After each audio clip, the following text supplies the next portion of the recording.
Hello, ladies and gentlemen. Welcome back. I'm Brennan Lee. In this video, I want to talk to you about honor as a principle, and I'll probably also talk about principles themselves in an effort to get at honor.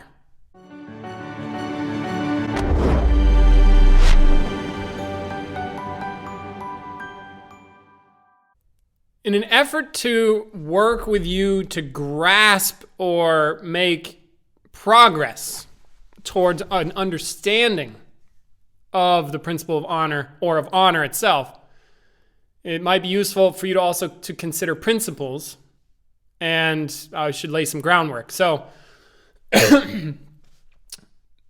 consider this. Consider gravity, for example. So this comes partially from a spiel that Peter does in one of his new books, and this also comes from my own understanding of principles based on my own investigations and then teaching in martial, and also from my experience, obviously learning from Peter, but in the martial arts, in the martial domain. So it's sort of going to be a blend of the two minds, as if. So basically, consider principles like consider gravity. There are certain like principles. What the hell are we talking about? Well, consider gravity like a principle. Gravity is a principle that governs objects. See? We do not see gravity. We see the results of the gravity. And gravity doesn't care whether an object is big or small, whether you have religious beliefs or whether you think at all. It doesn't matter. It dominates objects and you have no choice about that. That's gravity. See, like principle is sort of like all-encompassing rule of relative existence. Yet you can't get around. And if you leave the atmosphere, then you can get away from gravity. But as soon as you come back to planet Earth, then gravity has you again. There's this force. Something's going on, and you can't fuck with it. See, principles are kind of like that. Now, that's a principle that just seems to exist, and then you can either align with this principle, as Peter was mentioning when he was working with some apprentices. You can align with it or not. If you align with it, you'll get results like more power. You'll be more connected to the ground. You won't hurt yourself. If you bend your knees in ways that are not adhering to the principle of gravity, you will hurt yourself. Gravity doesn't care, and it doesn't change the gravity. It just changes your results, you see? So the results are not the same as the principle, for example. Now, on the flip side, there's other principles that you have to generate or create. You see? And one of those principles, as Peter's mentioned, and as we're going to dig into here, is honor. This is a principle that has to be created by a human being. See, it's like within our, as far as I can tell, social structure, this is one of the possibilities. We have this thing called honor. And it's something that you have to generate. Now, on generating principles, so from my own experience, in the martial, as I was working with Peter, he was trying to get me to grasp a principle called leading, for example. And let me backtrack here. Something that Peter has said is that in order for you to really train a principle and really as if bring it to life, it is useful to grasp the principle itself. He used the word grasp. Now, I don't mean grasp does not mean believe in a principle, does not mean think it's the right thing to do, does not mean think about it, does not mean have a feeling about it. It means grasp it. Like got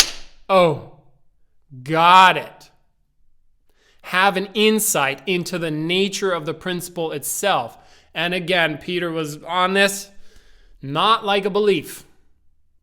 See, because people think, if I'm talking about honor, you might hear, and this in our culture, this is a good thing, right? Honor. So then I should be honorable. No, I don't give a fuck what you do. Honor also doesn't give a fuck what you do, kind of. See, the principle does not care. It is itself. So now, in order for you to generate a principle, Peter has asserted that it's useful to grasp the principle itself. Not attached to your belief systems, your thinking, your feelings, but like what is it? Grasp it for itself without any attachments. Then you will understand what that principle is, and then you can get about training that principle. Yeah? So my experience in this comes from trying to grasp leading. This is a principle that applies in the martial domain, and it's one that needs to be created in relationship. Otherwise, if it doesn't get created, it doesn't exist. And at first, in trying to grasp the principle, it's like you hear about the principle from somebody else, and then there will be, like in the case of leading, there's techniques that you can do that are leading-like in an effort to try to grasp the principle. You see, but then another trap is then the principle can get degraded or relegated to the techniques that are learned, and people pretend that, oh, well, because I learned this technique, I know leading. No, you just learned one way to lead, perhaps, and maybe it works, but you're not aligning with the principle, which is to say, or creating the principle as powerfully, which is to say, you let the principle, so it's like, then you, like, how do I do that? You have the principle dominate both your body and your mind and your mental state and how you feel and how you perceive reality. That's when you start to be the principle rather than just hear about it or do it like a technique, right? So say honor. I'm just now I'm just digging in here, dicking around. You consider that, an honorable thing to do. All right, just saying, down here in the South, it's a thing. Man, when your woman goes to the car, you open that door for her. That's considered honorable. Yeah. Now I can imagine some feminists out there. Well, I don't need no man to open the door for me. Well, okay, if you have that problem, good. Why don't you open the door for your man?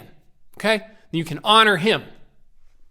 See, in either case, I'm not concerned with that. What it is it would be following my train of thought and trying to stay on track here. You learn the technique of opening the door for your significant other as a sign of respect. You honor them by doing that. And then you go, oh, I know honor because I know this technique. No. See, you perhaps grasp in a little part. And the little part or the technique is not the principle. The principle is what gives rise to that as an honorable thing in the first place. You see, so I want you to start to consider, right? Now, since honor is one of those principles you have to create, well, what is it? See, now we can get certain flavors, right? So in our culture here, honor is, think about an honorable person, right? What are the qualities that an honorable person has? Well, they're straightforward. They do the right thing. They do the right thing when nobody's watching. You can count on an honorable person to not fuck you over.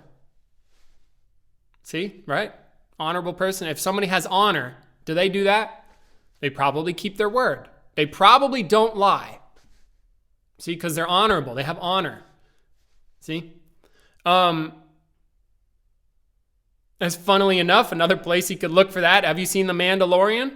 There you go. There's some flavor of like an honorable individual. The Mandalorian has honor that goes, it's like supersedes what I want personally. What I want, like, do you see how that supersedes that? It's like, no, okay, I'm fearful. Do I do this thing? No, I do the honorable thing. Oh, I'm really greedy. I want that thing, but it's not honorable. So no, I don't get to do that. And then a contribution from Peter.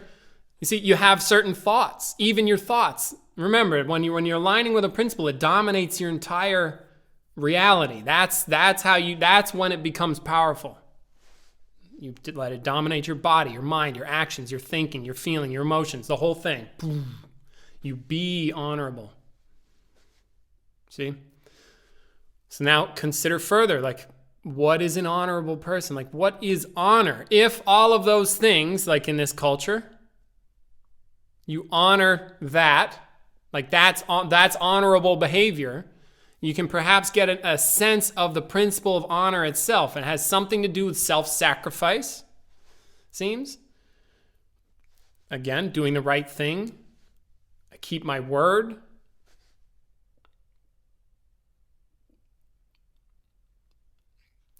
You do the right thing whether it's good for you or not.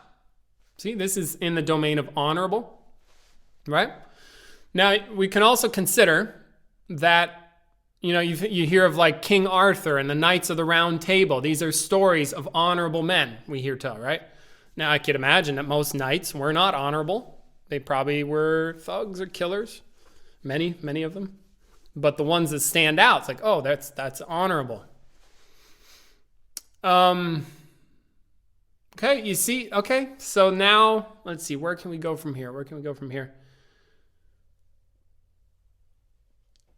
Something, I've been listening to this audiobook about the Mongolians, the Mongols, holy crap, good, pretty interesting stuff. And consider a different culture, right? Now, they say they would honor certain traditions in the Mongolian time, the Mongol, Genghis Khan's time. And, like say one tradition or something that ran thick in that was, Genghis Khan he didn't care who you like if you were a dishwasher, it didn't matter. He would promote anybody as long as it worked. And then also he really was big on loyalty. So like if an enemy came to him and defected and was disloyal to his higher up, he took that very seriously and he would wipe them out because even if they were an enemy coming to him to switch sides, because they weren't loyal, he would execute them. So like he would they would have like a different system of, they would honor certain rules. I don't know, I'm stretching here as far as I can tell. You see? So then what is it to honor a tradition? See? To honor something, even, whatever tradition it is, say, if you honor a tradition, what are you doing? It does seem that it's like I am giving myself to the tradition no matter how I feel. It's like I honor that, something outside of me. You see? Or like, a code of honor. You see, like they have this also shows up in the military. Like, I imagine, I have not dug in, but like the Marines, you earn the right to be a Marine. So what is that? You have a certain standard and you honor that standard. Or what is it to fight with honor? You see, like as far as I can tell, the U.S., we go to great lengths to not kill women and children in foreign countries in conflict. Think about that. Trying to be in a war zone and have to have discretion on who you're killing while people are trying to kill you.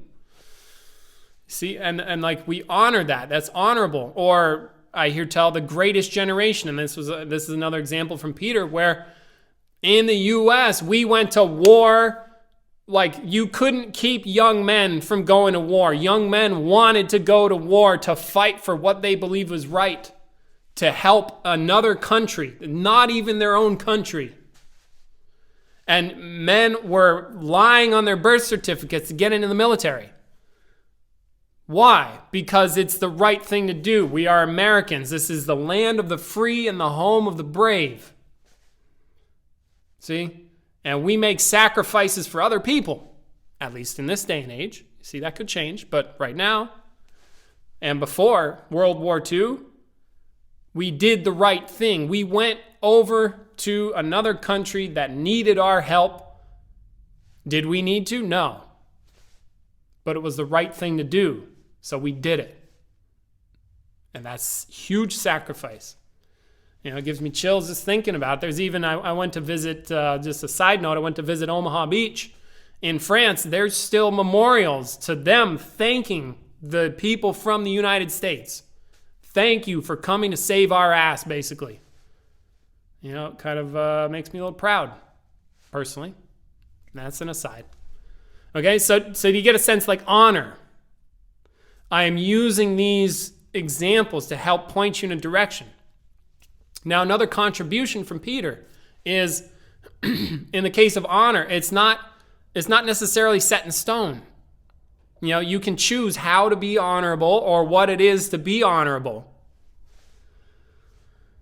And then once you are that, once you have that clear for yourself, and perhaps there is an essence of honor that is maybe very baseline, although I'm not exactly clear what that is, except, as I've said probably a couple times already, it's in the domain of self-sacrifice, doing the right thing because it's the right thing, not because it's what I want.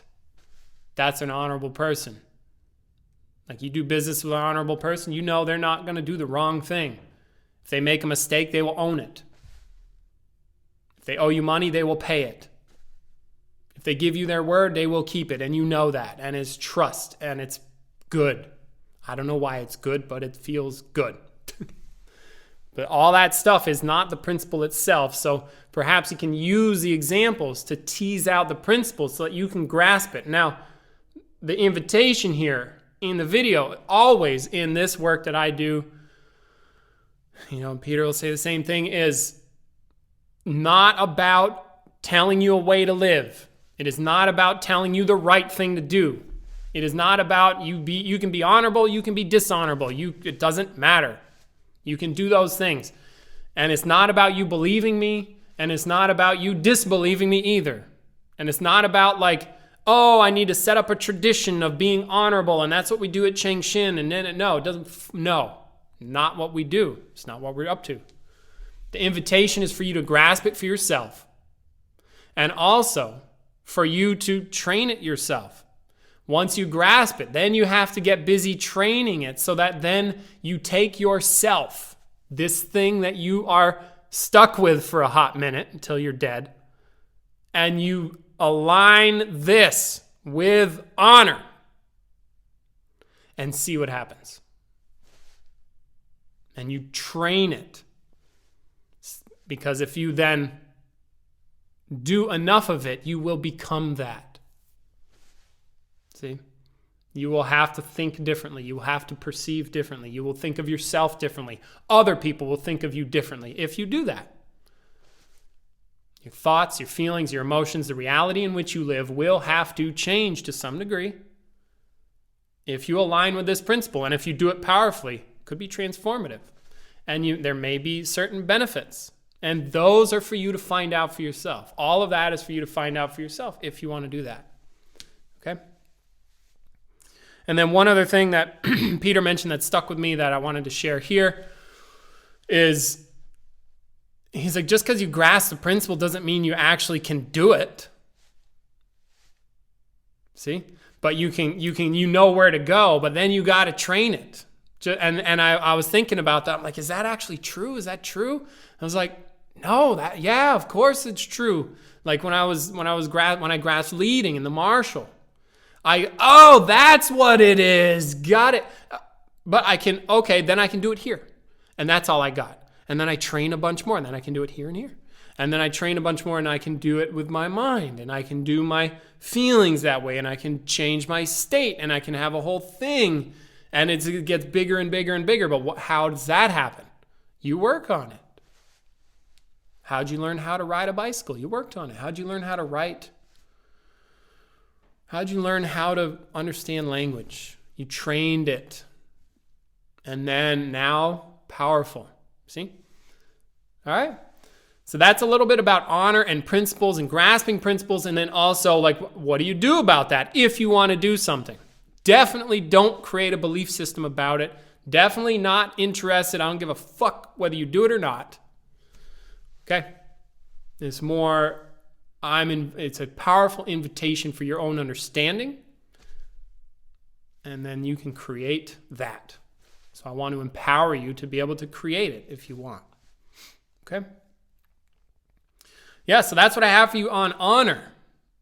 Hopefully you'll be able to dig in a bit more and open up to some other considerations. So then you can decide if you want to take it on or not. And let me know what happens. Hey, fire me a comment. Okay?